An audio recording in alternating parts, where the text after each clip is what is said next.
Welcome to Mail Time, Suresh Venkat. Today we're at the headquarters of the Advertising Standards Council of India, or ASCI, the self-regulatory body committed to the cause of fairness and honesty in Indian advertising. We're here to meet the CEO and Secretary General Manisha Kapoor to understand some of ASCI's recent initiatives that aid its mission to maintain and enhance the public's confidence in advertising. So let's dive in and get ready to melt with Manisha Kapoor. Manisha, ASCI has a two-pronged approach to monitoring advertising. One is obviously to catch advertisers when they do something wrong, but also to help them get it right in the first place. The first is easy to understand. You catch the wrongdoers. How do you help them get it right? You're absolutely right, Suresh. I think, and increasingly so, we have been, now focusing on the aspect of helping people get it right.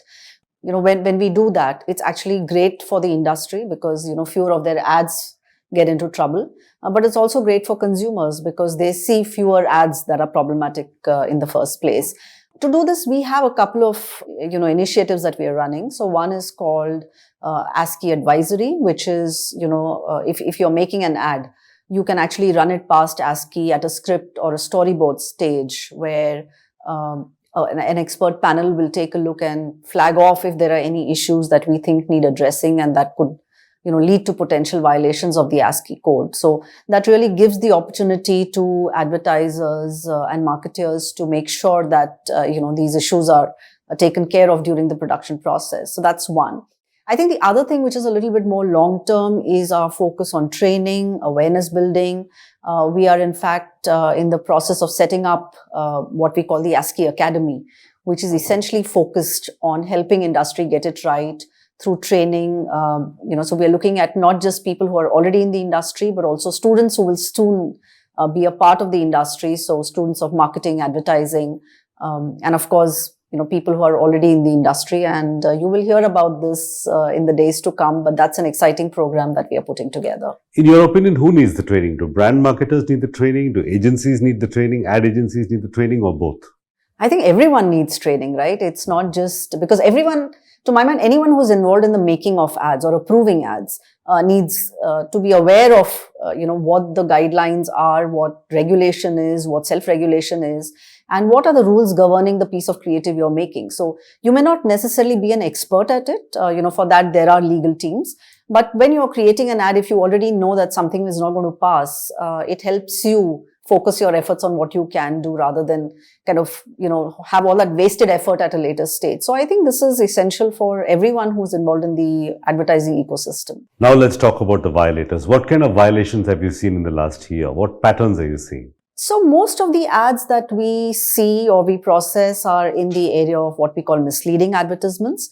We, of course, look at advertisements that are violative other than misleading as well. So, for example, advertisements that are offensive or advertisements that are unfair in competition or advertisements that may be vulgar or indecent. But the vast majority of ads that we look at are ads that are misleading, making claims that they cannot substantiate. We also publish from time to time reports on our complaints processes. So, you would know that, for example, education is one of the largest violative sectors. We recently did something on influencers and, influencers, for example, today contribute about 30% of the violations that we receive. So I think it's a very, very fluid space, but we are keeping track. Manisha, there is a lot of advertising in India. English, Hindi, regional languages. The sheer volume must be overwhelming. How do you manage to handle this volume of advertising? What are some numbers that you can share with us? So advertising is, just increasing in terms of just the number of units of creative and units of advertising, right? But with digital, I think that is how things are and how things are going to be. It is getting more and more complex. Not only is it about the content of advertising, but it's also about the format of advertising that is changing. And I think as ASCI, one of the things that we are really gearing up to is a digital world. So advertisements that were otherwise easy to kind of regulate, on TV and print are becoming increasingly complex as they appear on digital. So that's really one of the big focus areas for us, both in terms of investment of manpower, technology, which is to track the whole digital ecosystem. Also, apart from the sheer number of ads, what is advertising? Is that definition also changing of what constitutes an ad? Absolutely. If you look at, ad and content on several platforms, It's it's hard to very tell. easy to make out, but on digital, the lines are surely blurring, right? So I think it was also with the advent of our influencer guidelines that we actually redefined our definition of advertising, and precisely to take care of challenges like this and what is becoming advertising today. Let's talk about the rise of the influencer. You said about 30% of all violations are reported by influencers. First, let's define who and what is an influencer. How do you define that from an ASCI point of view? So there are two parts to it, actually. The way I would look at it is, one is that you have a whole bunch of content creators, right? And that's pretty clear in terms of who they are. They are, they create content and they have certain followership. But when a content creator meets a brand and starts to talk about, brand related stuff, is where, in our definition, they become an influencer, where you're influencing purchases or you're influencing thoughts or ideas about brands, right? Is what we would then define as an influencer. And that would be actually irrespective of their followership. So it's not just that you need to be large to be an influencer. In fact, we know that it is micro and nano influencers who actually have the tightest circle of influence and, the most kind of potent influence on their followers. So tell us more about what ASCI is doing in working with these influencers. Are they training camps? Are they education programs? Are they outreach programs? How are you tackling the rise of the influencer? Yeah, so we are doing all of that. And of course, there is, as you know, again, it's such a fluid kind of ecosystem. We have thousands and thousands of youngsters who are entering this ecosystem every day.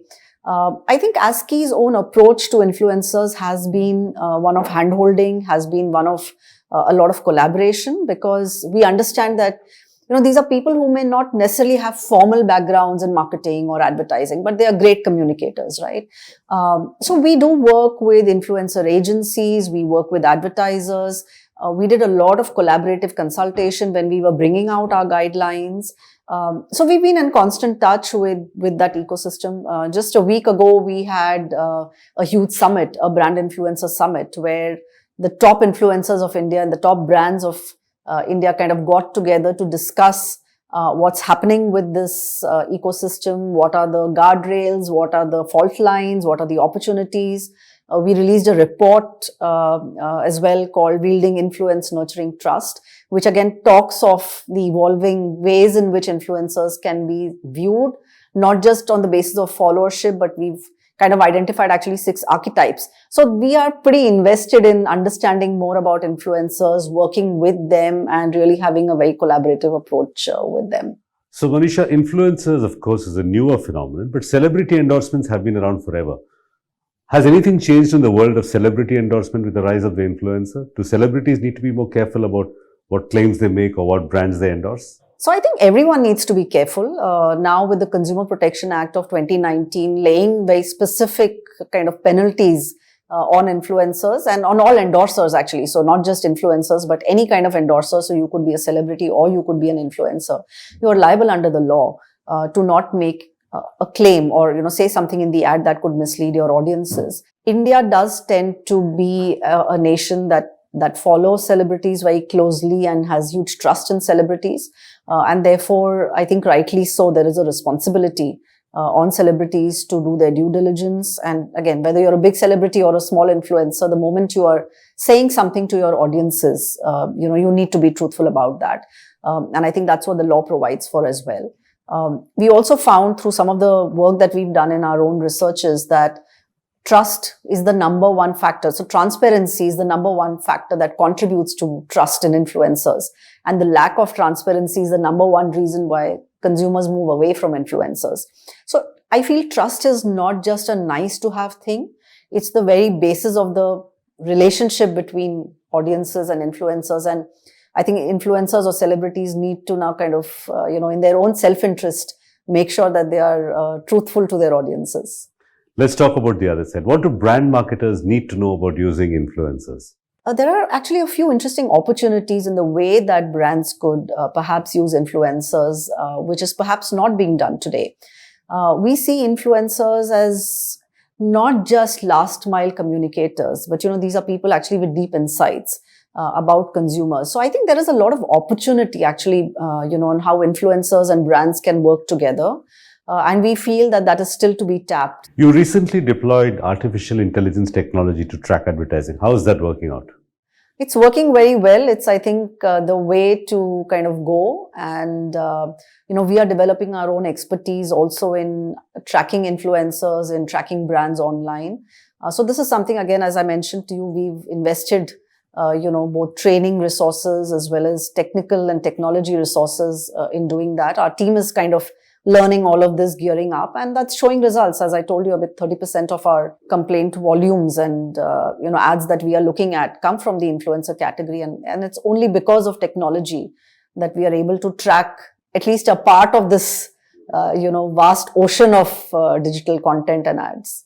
Manisha, so what exactly is a misleading claim or a misleading ad? For instance, let's say a chewing gum brand says it will make your teeth glow as bright as a tube light. Now, I know that it's just it's a creative truth telling or creative form of expression.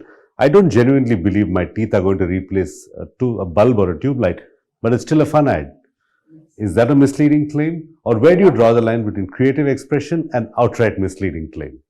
Yeah, so I think, in fact, the ASCI code defines that as well quite clearly, because as ASCI, we want to celebrate good advertising, and we want good advertising to succeed. You're not a super censor for advertising. No, we are not. We are not. And we would love for advertising to be very, very successful and to, create the bonds that it does with consumers over so many years. But yes, I think if it's misleading, that's a problem. Now, just to give you a small example, exactly, the way that you said, is when the consumer also knows you're exaggerating and therefore is not likely to be misled.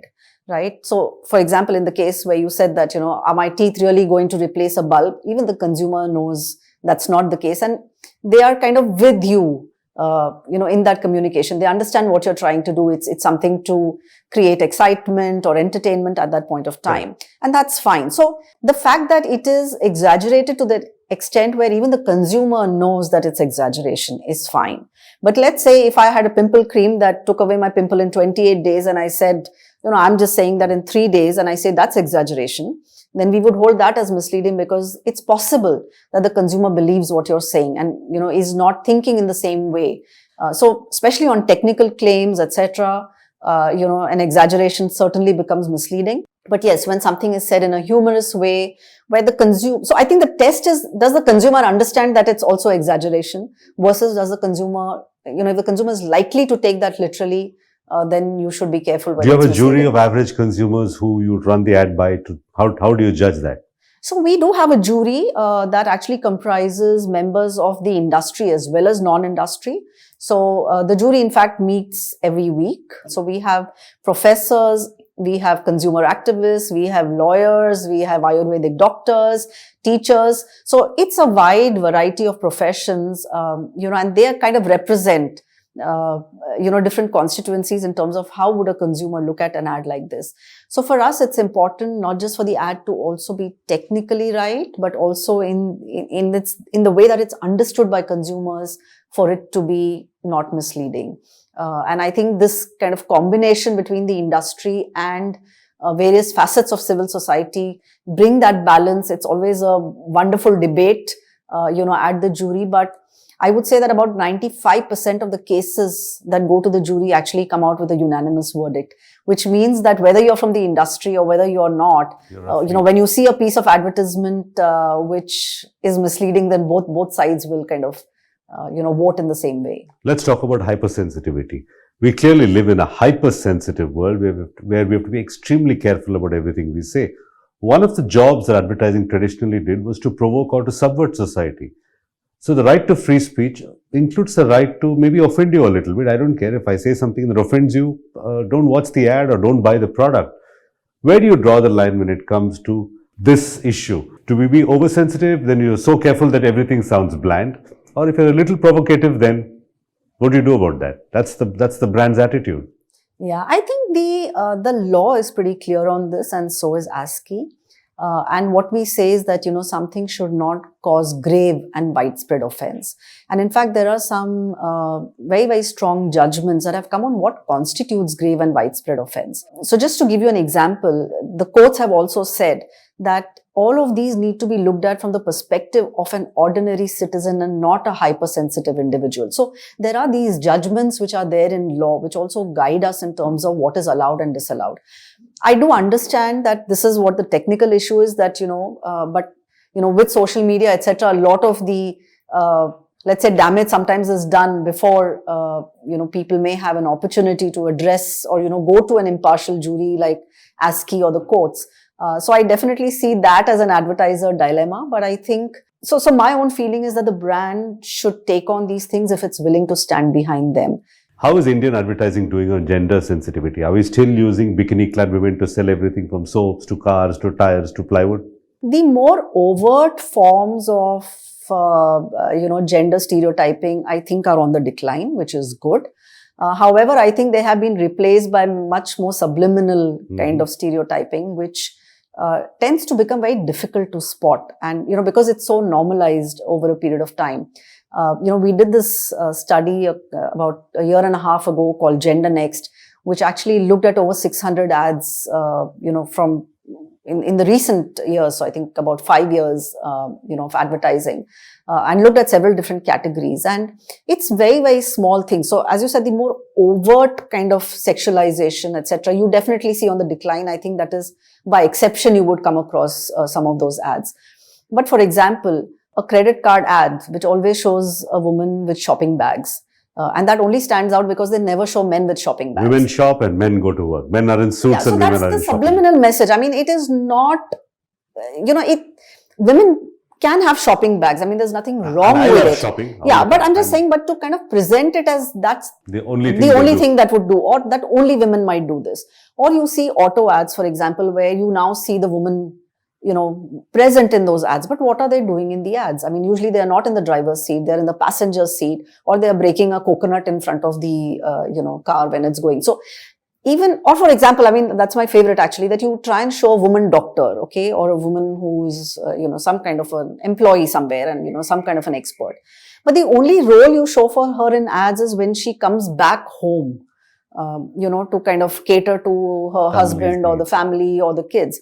So I think there is a lot of scope still to be, kind of carried forth. And, hopefully things of these nature now don't get normalized. I think that's really the trick that advertisers have to get right.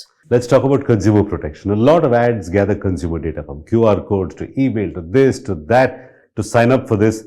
Where do consumers stand in the ASCI scheme of things, consumer protection? So data privacy is not strictly under ASCI's ambit, because what we look at is more the content of advertising.